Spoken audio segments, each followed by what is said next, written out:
ધોરણ બીજાના ગણિતમાં એક રમત આવે છે બારખાનાની રમત.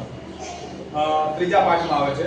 એ બારખાનાની રમતની અંદર તમારે 12 ખાના દોરવાના હોય છે અને એની અંદર 2 થી લઈને 12 સુધીની કોઈ પણ સંખ્યા આમાં લખવાની હોય છે. સંખ્યાને તમે બે વખતમાં લખી શકો છો.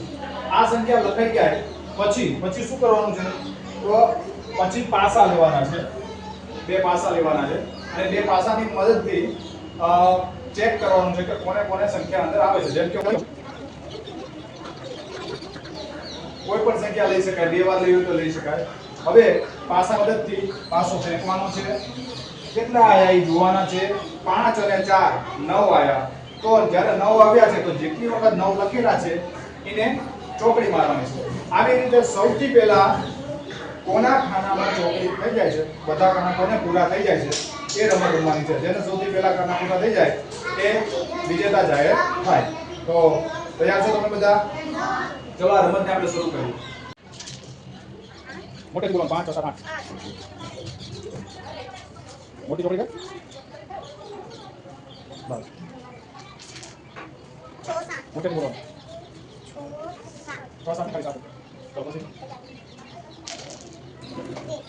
બધી આખી બોલો.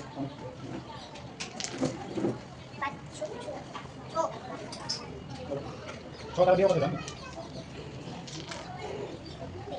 2 કેટલી હોય? 6 આવી ગયા. 6 આવી ગયા. 8 આવી ગયા. 6 આવી ગયા. 3 ચાલ. 8 આવી ગયા. 2 આવી ગયા. 6 આવી ગયા. 4 5 7 આવી ગયા. 3 5 11. 3 5 11. 2 વાર પછી લેવાના. 5 થી 6 આવી ગયા. 6 આવી ગયા. 2 આવી ગયા. 1 આવ. 5 8 8 8 9 હવે થી નહીં ના કેટલા